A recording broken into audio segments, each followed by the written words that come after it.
Bismillahirrahmanirrahim. Alhamdulillahirabbil alamin wassalatu wassalamu ala ibadihi alladziina istafa. Kita lanjutkan lagi materi kita terkait tentang sifat huruf, yaitu sifat mahmus dan jahar. Yang sebagaimana kita ketahui bahwasanya huruf jahar itu adalah huruf yang sifatnya memiliki aliran udara sedikit, ya, udara atau nafas sedikit. Sedangkan sebaliknya mahmus adalah huruf-huruf yang memiliki aliran udara yang banyak ketika disebutkan. Jadi kalau kita ucapkan huruf-huruf hamas yang ada 10 yang ada di layar ini, mulai dari fa sampai ta, maka akan ada aliran udara atau nafas yang sangat banyak. Kayak af, fa, ah, as, dan seterusnya. Dan ketika kita uji seberapa derasnya udara atau nafas keluar, itu bisa kita letakkan telapak tangan kita di depan mulut kita, maka akan terasa itu aliran nafas dan udara. Af, as, ash, ah. Maka itulah kenapa disebutkan huruf hamas atau mahmus, karena ada udara atau nafas yang banyak keluar ketika mengucapkannya. Dan dari huruf mahmus yang 10 ini, itu ternyata ada dua huruf yang mungkin bisa dikatakan spesial atau berbeda dari huruf-huruf mahmus lainnya. Itu tepatnya ada di huruf kaf wata, di kaf wata. Nah, dua huruf ini itu bisa dikatakan agak sifat hamasnya itu agak beda dibanding dengan saudara-saudaranya di dalam huruf hamas. Kenapa demikian? Karena huruf kaf dan ta ini selain memiliki huruf hamas yang ketika diucapkan akan udara dan nafas kita mengalir banyak, ternyata juga memiliki namanya sifat syiddah, yaitu tertahan. Apanya tertahan? Ya, ketika disebutkan huruf kaf dan ta, aliran suara kita tertahan. Jadi ada dua ya yang perlu diketahui, ada udara atau nafas dan suara. Untuk huruf kaf dan ta ini termasuk huruf hamas, ya, udara dan suaranya mengalir, tapi dia juga suaranya itu ketika diucapkan tertahan. Itulah mengapa Imam Ibnu Al-Jazari dalam baitnya menegaskan bahwasanya huruf kaf ini dan ta ini adalah mengingatkan kepada para qari Al-Quran bahwasanya huruf kaf dan ta ini selain huruf hamas juga huruf syiddah. Dalam baitnya seperti bisa kita lihat di layar, wara'i syiddatan bi kafin wa bita. Ya. Maka ketahuilah bahwasanya huruf kaf dan ta itu selain huruf hamas dia juga huruf syiddah. Contohnya kasyid kikum, ya, kikum wa tatawaffa fitnata, ya. Jadi ki kum wa tatawaffa fitnata, ya, fitnata di huruf kaf dan huruf ta yang disebutkan oleh Imam Jazari. Contohnya seperti di kata syirkikum dan huruf kaf wa tatawaffa fitnata, ta yang sukun di situ. Para pakar tajwid atau pensyarah buku-buku tajwid mengatakan maksud dari Imam Ibn Jazari ketika mengatakan wara'i syiddatan bi kafin wa bita, ketahuilah bahwasanya huruf kaf itu dan huruf ta itu adalah syiddah, padahal ya huruf-huruf syiddah itu banyak. Ya, hadid qatim bakat.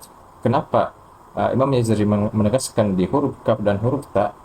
Karena ketika mengucapkan huruf kaf dan huruf ta itu, maka sifat syiddahnya didahulukan, kemudian sifat hamasnya menyusul.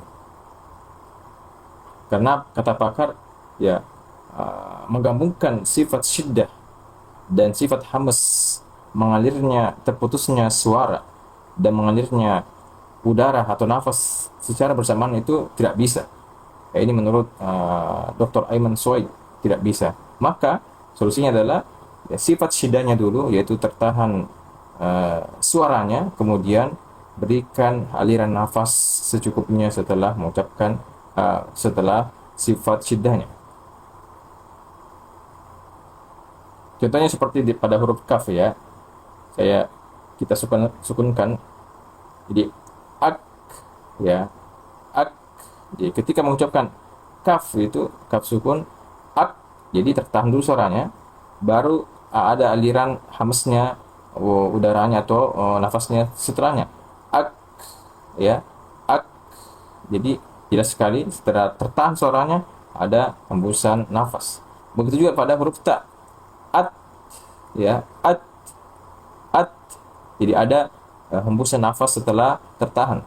Tertahannya suara dulu, kemudian aliran udara atau nafas setelahnya. Namun sebagian pensyarah atau penjelas atas bait Ibnu Jazari tadi itu mengatakan bahwasanya maksud dari Imam Al-Jazari mengatakan wara'i syiddatan, yang menekankan pada huruf syiddah, itu mengatakan di huruf kaf dan ta itu ya, sifat dominan syiddahnya lebih dominan ketimbang hamasnya. Dalam artian ya, menurut mereka pensyarah ini, kebanyakan orang ketika ya mengucapkan kaf dan ta, ya bisa dilihat di layar ini, yubaliguna fi bayani sifatil hamas fil kaf wa ta bihaitsu yuaddi ila tawlidi hurufi zaidah kaha ya, kaha indal kaf wa ha au sin indal ta ya. Apa maksudnya? Ya, sebagian orang ketika terlalu over dalam memberikan sifat hamas di huruf ta, itu kebanyakan akan memberikan huruf tambahan di luar huruf aslinya, yaitu kaf.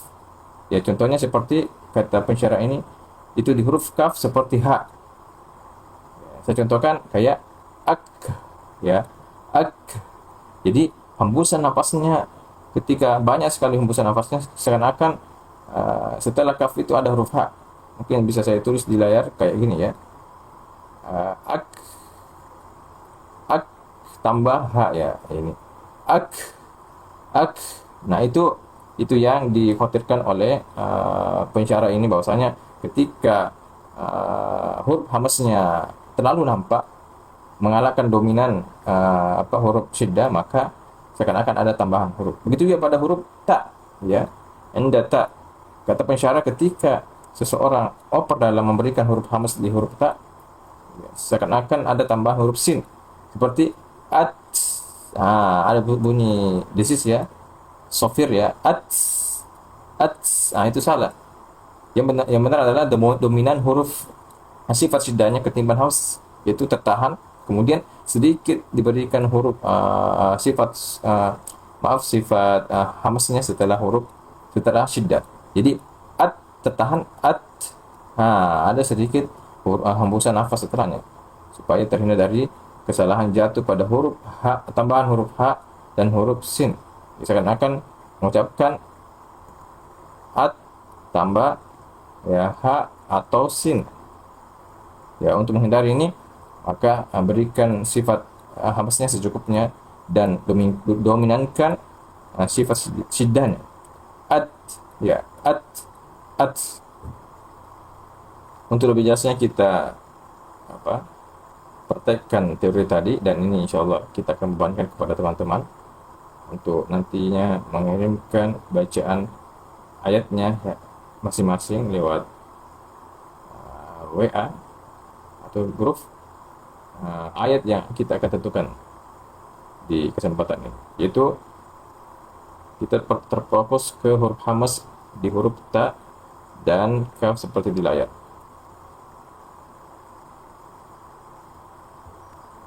Jadi untuk huruf ta, ayatnya idza syamsu kuwirat. Jadi tertahan dulu, at kuwirat. Itu menurut Dr. Aiman. Tahan dulu, syiddah dulu, suaranya tertahan, kemudian alirkan secukupnya nafasnya. Kuwirat ya, kuwirat.